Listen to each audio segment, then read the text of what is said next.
Good morning, good afternoon, good evening, wherever you are in the world, and welcome to episode 17 of the ESG Show. And today we are talking about ESG from an African perspective. And I thought I would start with a clip from a video. This is a video featuring the controversial Canadian psychologist Jordan Peterson interviewing Maguette Wade, an entrepreneur originally from Senegal, who's an advocate of what she calls African dignity.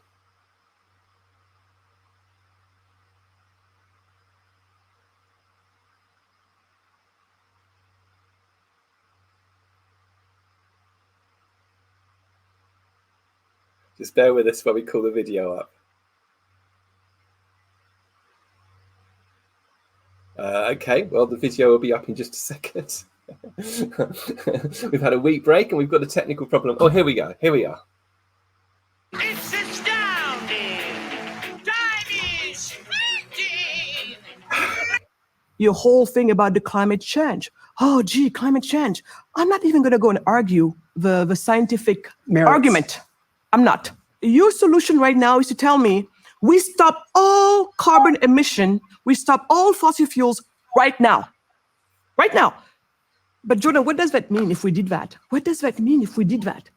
It means poor people will freeze in the dark and bake in the sun while they starve. Thank you. You just signed a death warrant for 1.3 billion people, of them 1 billion Black people. And you just told me that Black Lives Matter. So even when it comes to climate, you're full of it. Okay, so sorry about the technical issues we had there, and an advert for the Rocky Horror Show, which was unexpected, not something we were expecting to see. But I thought that was a very interesting clip there. And I want to touch on the topic of what was said there in today's show. And I know that there is a view that climate change is a scam invented to keep poor countries poor. That the developed world got rich burning fossil fuels with abandon, and now it is the turn of the rest of the world. We in the West come up with a new wheeze to maintain the status quo. I can only speak for myself, but I want the emerging world to keep developing, setting aside the humanity reasons for another reason, which I know most economists agree with. The Western world will become richer if Africa became richer, because this creates a massive trading opportunity. If a billion or so new wealthy consumers emerged, then for Western companies ranging from Apple to Unilever, this is good news. So I don't agree that we in the West want the poor parts of the world to stay poor, although I would acknowledge that there are some people who do think that way. And also there is such a thing as sort of post-colonial guilt. Yes, if Africa got rich, it would appease at least some people's conscience. Anyway, furthermore, climate change is clearly not a scam. I think that is obvious to any objective person, without being rude. Any objective person with half a brain can see that climate change is not a scam. But I have another argument. And this is why I disagree so strongly with Maguette Wade and also by Jordan Peterson, and why, and that's indeed anyone who is cynical about fighting climate change. And that is that climate change is also an opportunity, because it is forcing us down a path that actually create much more wealth than if climate change wasn't a thing. Renewables are a fantastic opportunity. The cost of energy generated by renewables is falling exponentially. And this is fabulously good news, which needs shouting from the highest rooftops. Anyway, I think that one of the reasons why the more enthusiastic advocates of free markets don't agree with what I just said about renewables is because they think that if renewables are so good, they would happen anyway. What's that got to do with climate change? And I think that's a naive view. I too believe in free markets and capitalism, but also can see that they're not perfect. Free markets lack vision. I won't go into detail here about this, but if you want more, there's a very good book by Eric Beinhocker, The Origin of Wealth. Take a look at that, and especially have a look at what he says about fitness landscapes. And I think he explains beautifully why it is that actually the free markets do lack vision, and why it has required something like climate change to force us down a route which ultimately would be better for us anyway. Now, I also think that for Africa, renewables are a particular opportunity. For one thing, they solve the problem of providing electricity to remote areas without the need for connectivity to a national grid. But there's another opportunity. Bear with me while I explain this. First of all, Africa is sunny. Everyone knows this. The amount of sunshine in Africa creates an opportunity for solar. So far, pretty obvious. But what I discovered recently is that Africa, especially the region which I guess you would call Central Africa, is extremely windy. A report from IRENA, I-R-E-N-A, published a chart. There's the report, and the chart should be appearing in just a second. And that shows the windiest parts of the world. And there seems to me pretty clearly that sort of Central Africa to Southern Africa region is probably just about the windiest region in the world. So what do you get when you have both a lot of wind and a lot of sun? Answer: optimal conditions for renewables. And this takes me to the opportunity. Certain industries will probably never work directly from wind and solar. For example, steel and ammonia production. The only way these industries will be able to function in a way that has zero or minimal carbon footprint is via green hydrogen. But here is the rub. Hydrogen is extremely expensive to transport. This means it will be more cost effective to transport the products of hydrogen, such as green steel, than hydrogen itself. Now let's just remind you, refer you back to that report from IRENA. They also produce another chart, which I think is very interesting.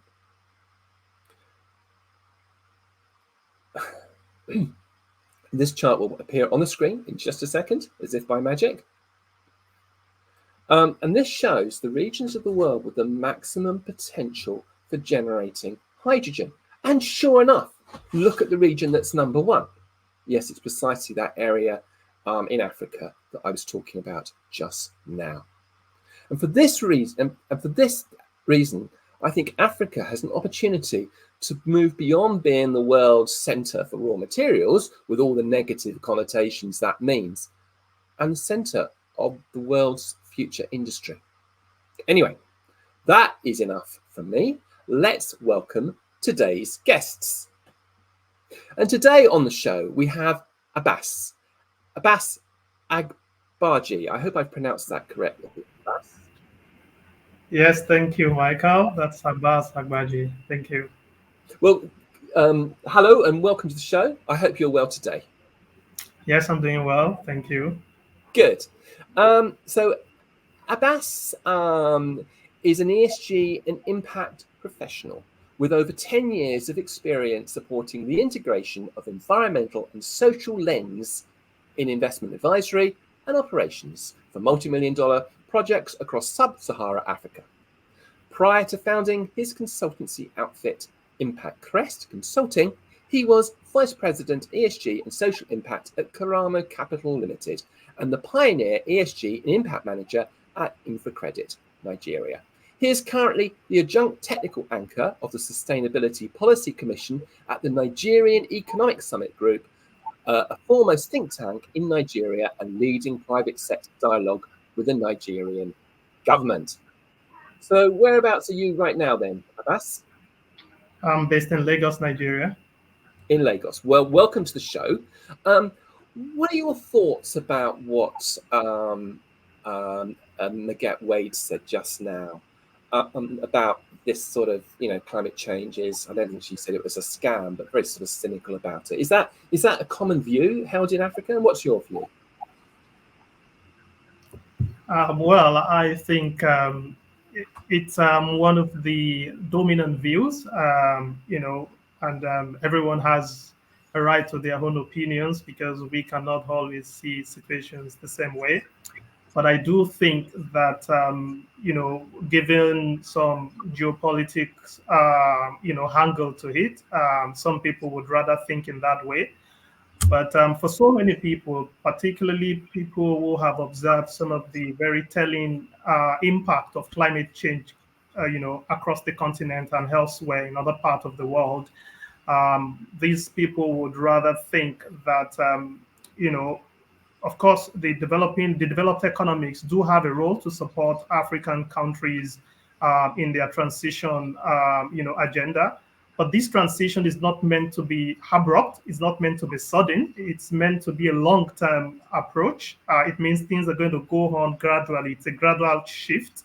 When we look at the nationally determined contributions of each country, you would see that it's within a timeline, and therefore no one would expect that the world is just going to change without some adequate measures to mitigate adverse impact on people. So I do think that Jordan Peterson and Margaret have actually viewed things in a more, heightened sense, rather than in a more pragmatic approach, given that, leaders across the world would, of course, think around what many people have termed as climate justice, such that people should not, sacrifice their well-being in the course of, making the transition. But of course, we all know that if we don't make these changes, climate change does not respect any geography.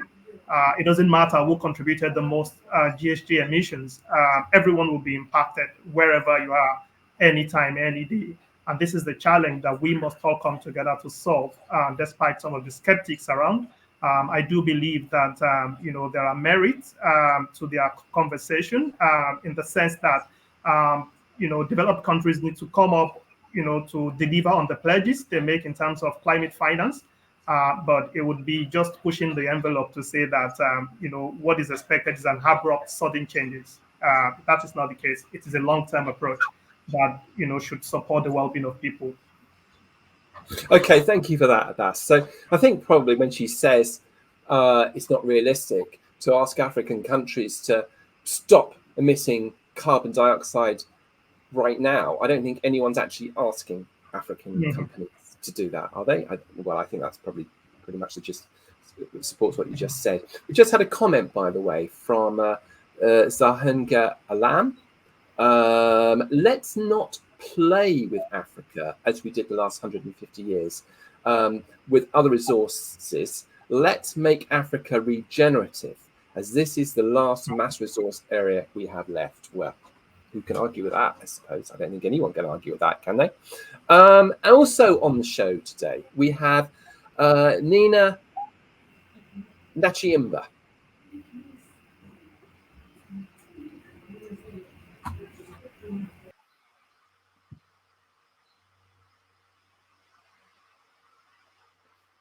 Hello, Ninah.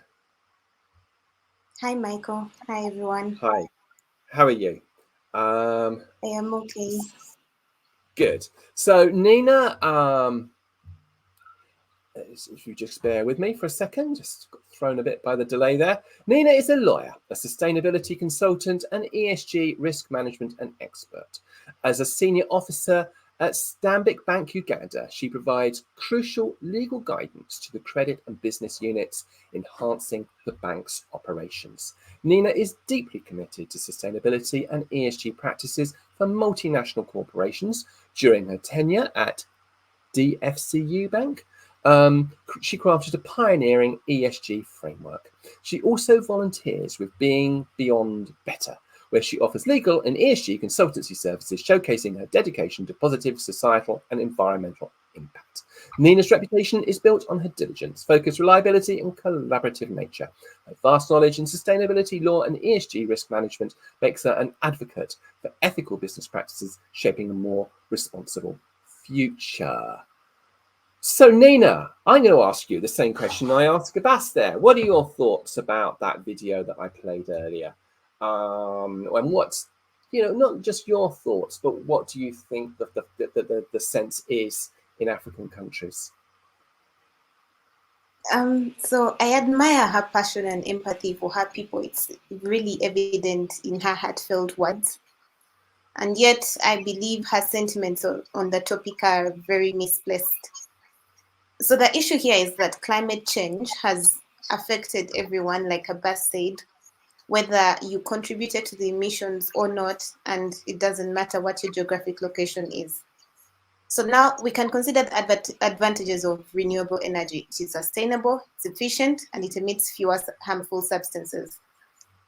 And the only downside to it is that it's costly to set up. So the crux of the matter for me lies in the financial aspect, that our transition to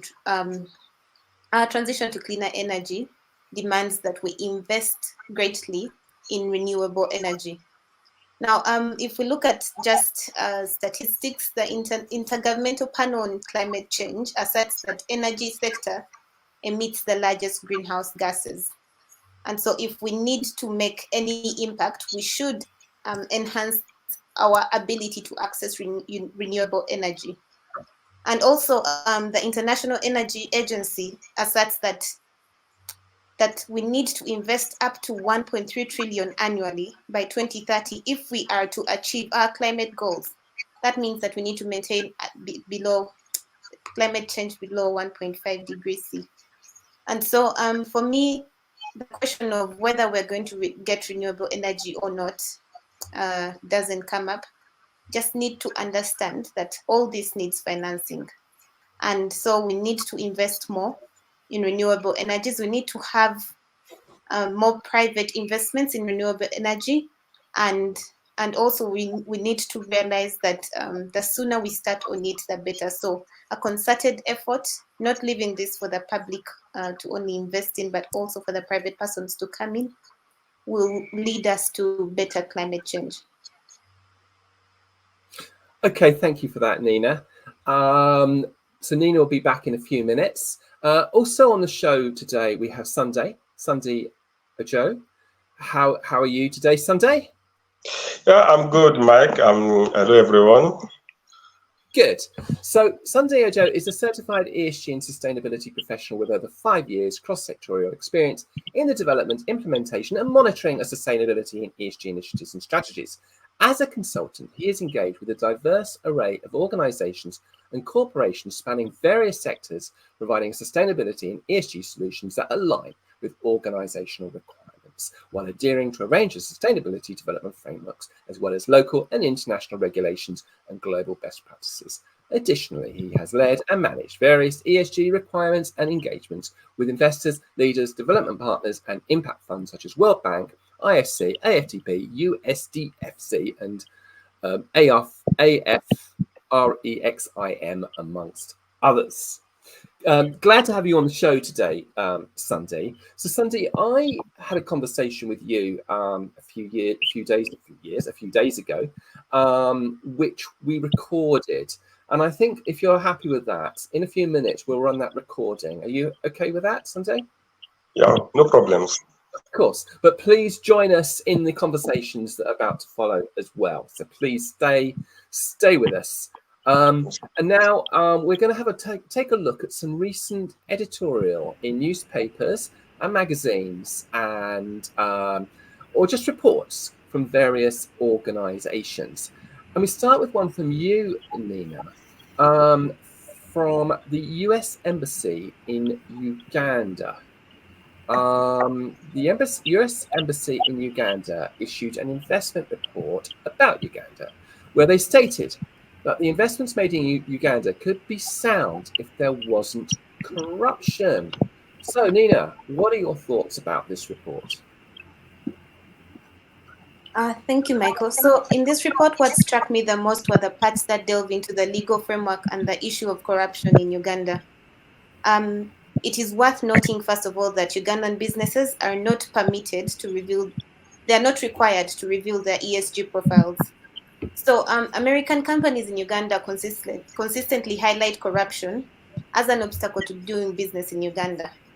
Corruption is especially in government procurement processes, and this poses a great challenge because when they want to bid on Uganda's government contracts, they find a challenge with corruption. So procurement, first of all, plays a great role in ESG risk management due to the fact that we have to consider our production value chain right from upstream and downstream to the products that we deliver. So if the persons who are actually delivering a good or a service are corrupt, that affects ESG policies and standards greatly. So corruption actually is a signal of a lack of consideration of ESG policies and standards. And so on the whole, it creates an uneven playing field, because you have businesses that come from highly regulated jurisdictions. These jurisdictions have established codes of conduct to facilitate ESG management and policies and standards, and they are competing with companies which do not have the same standards or the same requirements. And it's important to note that ESG enforcement also requires that money is spent on any ESG causes. And so if it becomes a cost to the company that is actively engaging in ESG policies and standards, then it becomes unfair for them to compete. And so it creates like an unleveled playing field. Okay, thank you for that, Ninah. Now, apologies to people that I'm got something in my mouth right now. I've got a cough, a nasty cough that won't go away, and I think you would prefer that I be chewing a cough sweet and not coughing than having from chewing nothing and coughing. So apologies about that. There was also a story which I spotted from the Sustainable Stock Exchange Initiative, and it states Nigerian financial institutions began their journey promoting a sustainable economy through sustainable banking almost a decade ago. There was a collaboration between the Central Bank of Nigeria and the Bankers Committee to establish a sustainable banking framework that will drive innovation, market resilience, and sustainable economy. The result of this collaboration was the establishment of the Nigerian Sustainable Banking Principles in 2012. The Nigerian financial regulators show vision and leadership. So this is a quote. The Nigerian financial regulators have shown vision and leadership by becoming one of the first examples in the world where all financial regulators in a country come together to discuss their role in sustainable development, said Yuki Yasu, Deputy Head of UNEP Financial Initiatives. Abbas, have you got any thoughts on this report? Yes, thank you, Michael. I think the report states something very important. The very impressive step that the Nigeria's Bankers Committee and the Central Bank of Nigeria took, some almost a decade ago, in charting the course for sustainable finance within the country. This led to the development and the adoption of the Nigerian Sustainable Banking Principles. There are 9 principles across different aspects of sustainable finance, and these principles has sort of put financial institutions on spot to ensure that they integrate environment, social, and governance criteria in their investing and financing activities. So over the years, the Central Bank of Nigeria has monitored the implementation of the Nigerian Sustainable Banking Principles. Principle 1 requires that financial institutions, particularly banks, conduct environmental and social risk management of their portfolio. They should also, Principle 2 talks about, covering their own footprint themselves. So you've seen banks now conduct, due diligence on transactions. In terms of managing their own footprint, banks are now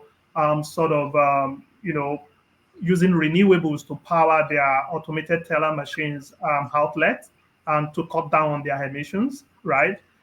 So you will see that, in fact, some banks have actually, based on the Nigerian Sustainable Banking Principles, looking at, pushing financial inclusion for women and other, underserved demographics.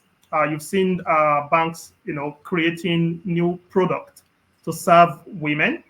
You've seen banks also, creating new product to fund renewables.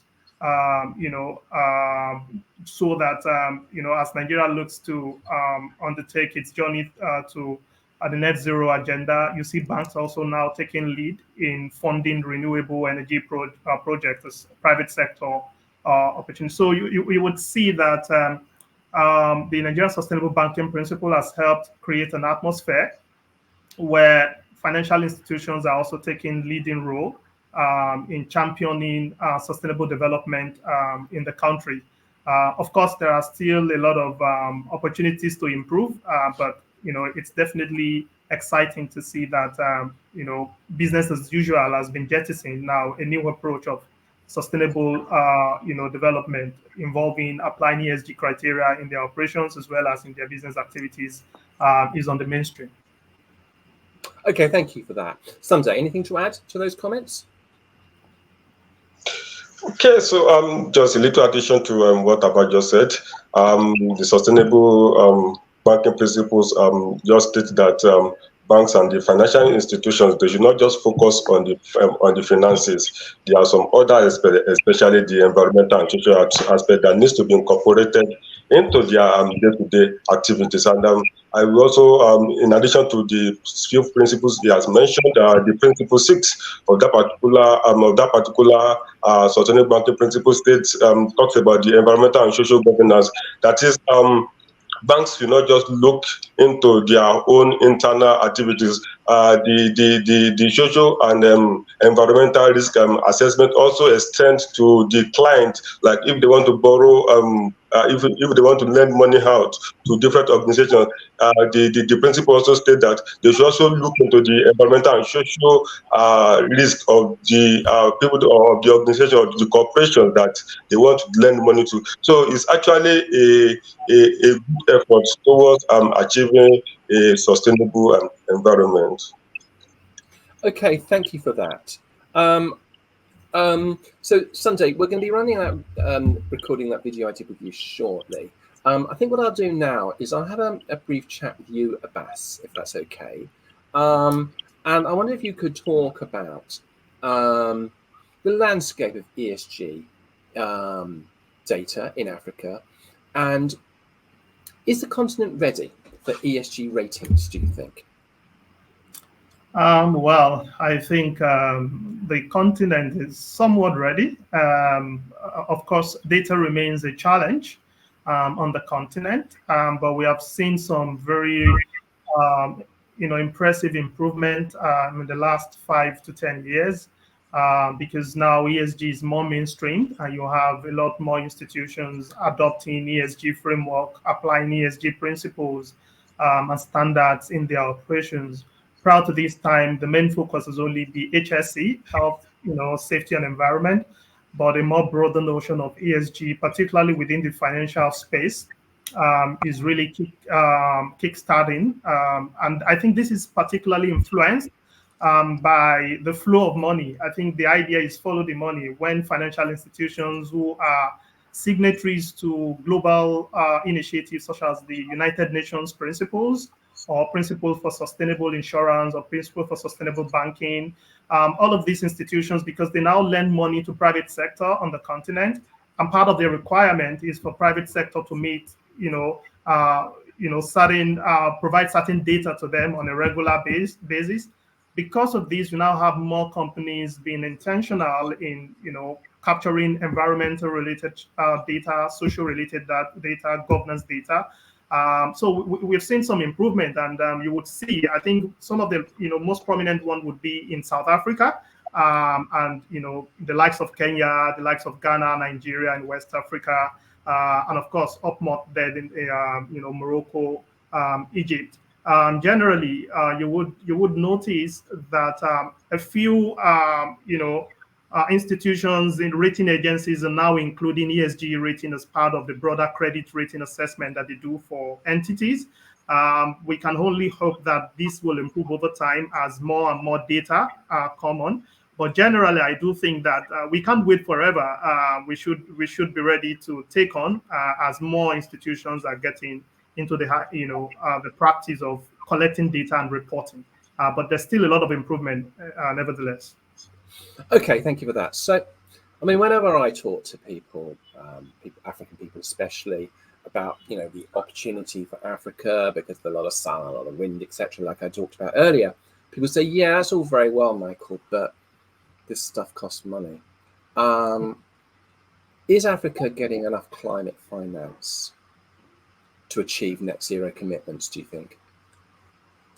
So I would speak from the report, the Climate Policy Initiative report of 2021, looks at the climate finance landscape across sub-Saharan Africa. I think generally the trend that you see is that not enough capital climate finance is flowing into Africa. And part of one key, observation is also that there is a lot of finance skewed towards mitigation project more than adaptation project. So I do think that it's part of why some people within the continent keep pushing the narrative that the West or the developed economies are not going to hinder Africa's growth, because the contention is, if we want Africa to transition, then we need to provide the finance. And for every country's nationally determined contribution, if you take Nigeria, for example, there are two sets of scenarios where one is conditional upon, climate finance from international community, and the other is unconditional. So you have about 45% conditional, 47% conditional, 45% unconditional. This is to sort of state that if at least we need up to $100 billion annually, to be spent on climate related interventions, both for mitigation and adaptation. But what is coming in now is quite lower than this sum.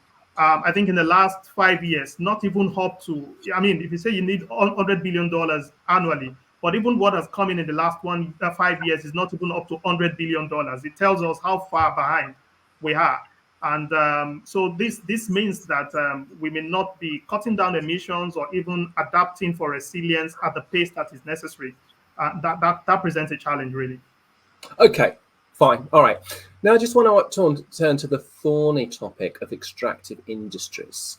In resource-rich countries such as Guinea and DRC, is ESG oversight for extractive industries sufficient, do you think? Well, I would say that it's improving, but it's not sufficient, because when you review statistics around human rights abuse, forced labor, child labor, particularly, across these countries, you would see that not much has really improved because of the, widespread poverty and, very acute economic conditions. And despite the fact that some of the fanciest phones, laptops, gadgets are produced from the critical minerals that are extracted from these mines in these countries, you would expect that these people should have seen a very significant improvement in the well-being. But this is not the case, as you have a lot of, out-of-school children, a lot of women working in these mines. You have, a very serious public health records because of exposures to terrible conditions across the mines. So there is a lot that still needs to be done, across this mine, in the mines in these various countries. So the interesting thing is nowadays, where you have a lot of DFIs, involved in financing some of these extractive industries, we tend to see. So generally, DFIs actually shy away. DFIs generally shy away from financing, this, because of the very critical issues that come up there. But there are some who do not mind. A few ones who believe that having a skin in the game is how they can make improvement. But generally, I find most DFIs not, wanting to be part because of the issues around, resettlement, compensation, and other issues like this. But there's still a lot that needs to be done, because you have some private equity, players in the space, but there's need to balance the financial incentive alongside the environmental and social outcomes associated with operations within, this sector. But overall, I think there is, gradual improvement in the overall state of things, and we can only expect that as we are more intentional in embedding ESG consideration in the operations of the extractive companies, we would see some significant change over the course of time. And I mean, related to climate change also is an issue, because when you have water stress, it could easily, shut down the operation of these mines, because they rely a lot on water. But it could also lead to a lot of, social issues, because the competition between scarce resources with the people and the mine. So a lot of issues are still, a hub for debate and action. And I do hope that, this will improve over time. Thank you very much for that, Abbas. Now, Abbas, can you join us again in a few minutes when we'll have some more questions for you? We are running short of time, as ever. I'm just going to be joined now for Ninah, whom I'm going to talk to for 3 or 4 minutes. Ninah, hi, hello again. Hi. Ninah, so financial institutions model for ESG. Why do we need this? The need for more climate change finance and sustainable investment instead of sanctions and regulations. So climate change finance and sustainable investment instead of sanctions and regulations. What are your thoughts about that?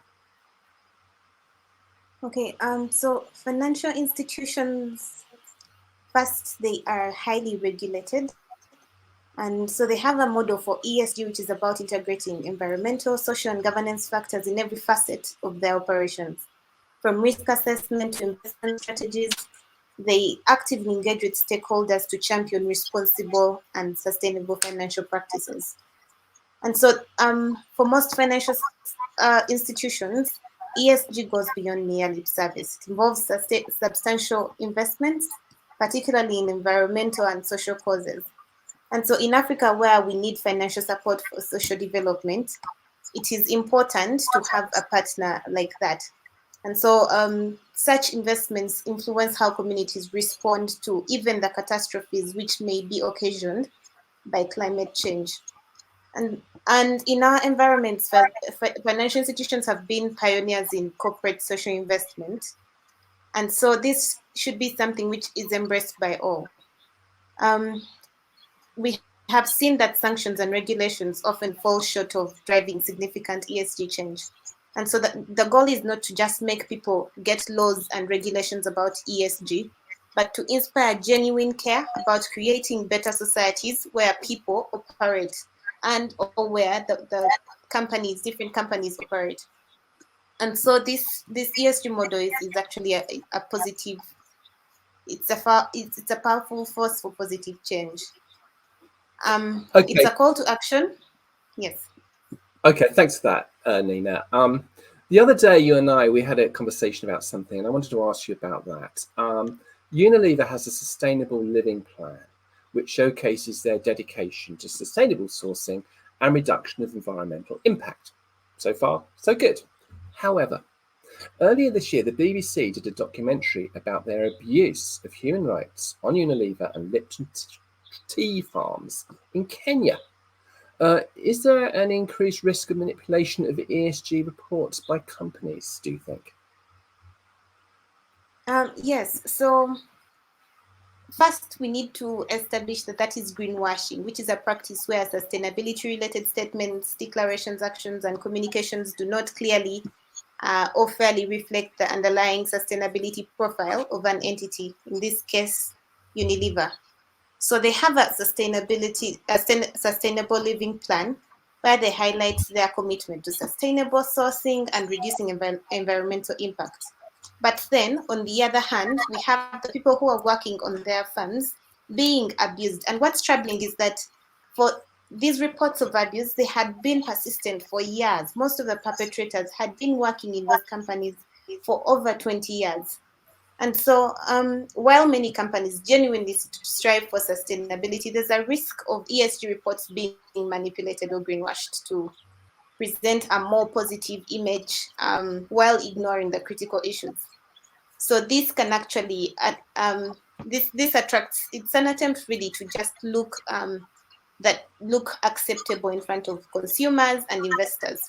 And so the Unilever case really highlights the need for greater scrutiny and accountability in ESG reporting. We should also have independent verification and third-party audits and transparent disclosure mechanisms to help ensure that sustainability claims align with the actual practices. Okay, thank you for that. I just got one more quick question for you, and then we've got to move on. But I mean, I guess this is a good. When things like this happen, it does create cynicism, and this is why people like Miguel Wade make the comments that they do have, because we get this greenwashing, and it just adds ammunition to those who are very cynical about this. Yeah, so ESG reporting plays a pivotal role in promoting sustainability. And it is important that we hold every company accountable for the statistics and reports that they make, so that we can prevent manipulation and ensure that companies are genuinely committed to responsible business practices. And just to emphasize, we must prioritize transparency in reporting and employ independent verification processes, and also ensure people in these companies are held accountable for the reports that they are making. So if we have proper measures in place to ensure that the reports that we are making about sustainability are accurate, then we can reduce the counterproductive effects of companies like Unilever claiming that they have a sustainable living plan, and yet they are also at the same time mistreating their workers. Okay, thank you for that, Ninah. Thank you. We're going to now run the interview I ran with Sunday a couple of days ago. And then when we've done that, we'll have about 3 minutes back just to look at questions from the audience and to sum up. So with a bit of luck, the recording is going to be running any second now. So bear with us whilst it comes up. There's a view that I've heard many times that in the developed world, we got rich through burning fossil fuels.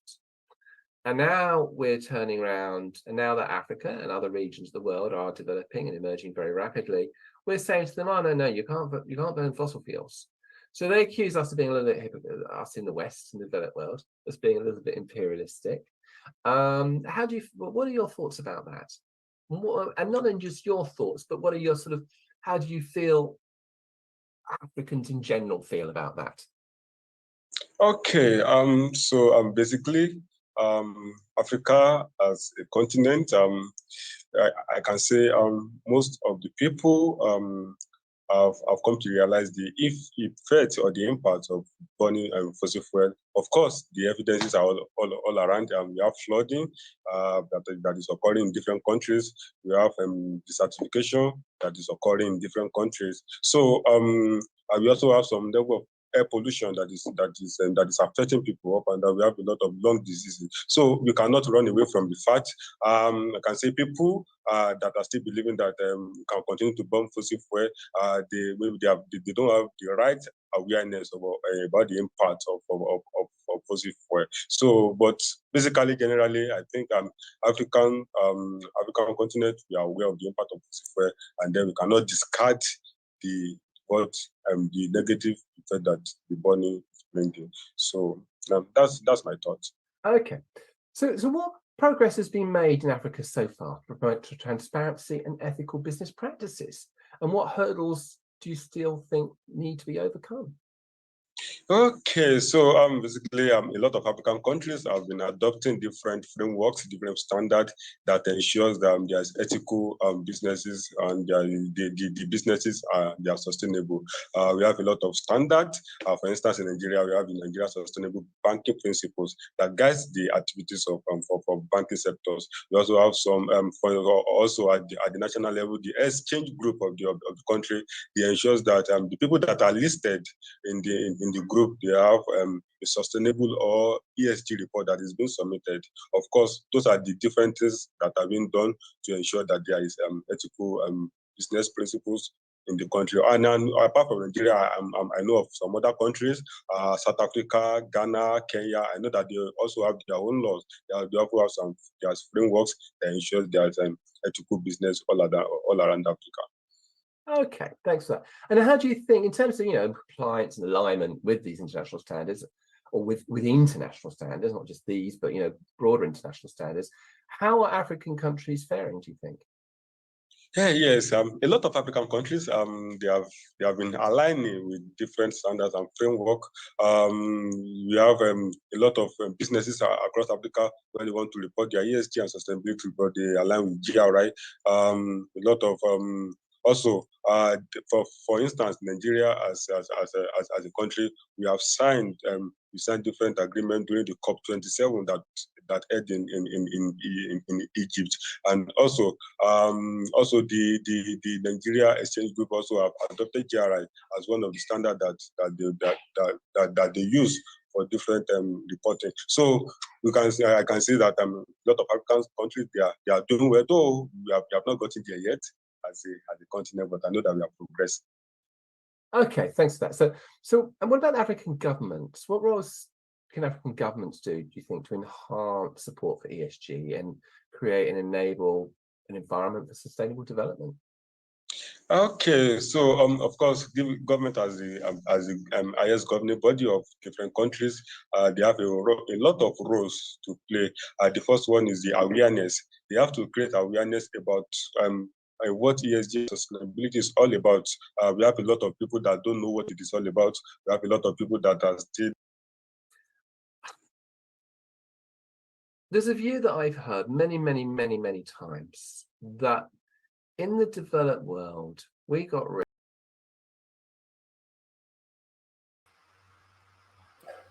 That ended rather abruptly. Apologies for that, but I'm now going to bring everybody back on stage. We've got some questions from the audience that I'd like to quickly deal with. Faliat Ololakan says, Abbas, the need for transition speed, Ninah, need for finance, Sunday, need to evaluate environmental and social performance. I suppose it's a summary, really. Is that a good summary, do you think? Yes, I do think that that's a good summary. It tells us that we need to take action. Of course, we can continue to have conversations. We can continue to have conference of parties every year. But what is far more important is how we measure the actions, that we have taken so far for us to guide the realization of the outcomes of the target that we have set for ourselves. So it's important that we really move fast on mobilizing the needed financing to put in place the necessary mitigation effort and adaptation initiatives for all countries. Okay, so Peter Marimi says it shows and highlights knowledge in the areas of climate change. The need and the dynamics of decarbonisation, and why we need it, is unfortunate, but even executives in big companies are struggling to understand climate change and the need for climate disclosures for their organisations and the need for decarbonisation. There's a need for accelerated ESG support and consultancy in Africa and developing regions and society at large. And Shankar Yadav says, how far and effective are we to date? How effective is things being to date, do you think, Ninah? So first I must emphasize all we need is finance our initiatives for green energy, and also to educate people about their needs. But also, if you're looking at the businesses which can even afford to have ESG standards and policies in place, and also to do some corporate social investment, all these things require money. And also, this also calls into the question of the abuse which is caused by corruption. And so we need to make sure that our progress first to this date is examined, to make sure that every action that we are doing that contributes to ESG, we report it in terms of how it has created impact and measurement, so that we can show how useful it is for our investors to then bring in more money. So our efforts so far are really about investments which are not accurately measured, and so we cannot fully convince investors that we have contributed a lot to this change. And so if we can measure our performance, that brings us to more finance, and that makes us more effective in ESG. Okay, thank you for that. Sunday, do you have anything to add to that those comments? Okay, so I'd just like to add that sustainability and achieving ESG is not just about reporting. You know, a lot of companies, they are all after reporting so that they can get good ratings from different rating agencies. So it's not all about reporting. After reporting, what are you still doing to make sure that your business is sustainable? So that's just my contribution. Okay, thank you for that. We're pretty much out of time. I think that I'm going to be a bit quick, and I'm going to each give you 30 seconds. 30 seconds. So, what do you think are the key points regarding ESG and Africa? 30 seconds to sum up. Abbas, are you up for having a go at that? Yeah, I do think that generally people view ESG just as a risk mitigation tool, but importantly, it needs to be viewed as providing dual opportunities of value creation alongside risk mitigation. If we see it from this end, we would always think about how ESG would affect the bottom line or the top line more than just seeing it as a cost center. Thank you. Thank you for that. Ninah, your turn. For me, ESG and sustainability is a question of justice. And to be fair is to reach out to your neighbors, but to also make considerations for yourself and for the future. And so in whatever we do, we need to ensure that we contribute to the sustainability, we make considerations for those around us, those who we do not know, and also those in the future. Okay, thank you. And Sunday, you can finish off. Okay, so I'd just like to say we should not see ESG and sustainability as just a practice. If you can just have the sustainable mindset, you can set our minds towards sustainability in our day-to-day activities, in our even when we want to switch on our light, our mindset should switch towards sustainability. So I think with everyone having a sustainable mindset, the world will be a better place to live. Thank you very much, everybody. Abbas, Ninah, Sunday, thank you very much for joining us today. And thank you, everybody, for watching the show today. We had a lot of people signing up to watch this particular show. I think it was our highest numbers to date. Look forward to seeing you all next week when we'll be talking about ESG and leadership. I've got some fantastic guests lined up for you. I think it's the same time next week. See you then. Goodbye. All right. Thank you. Thank you. Bye.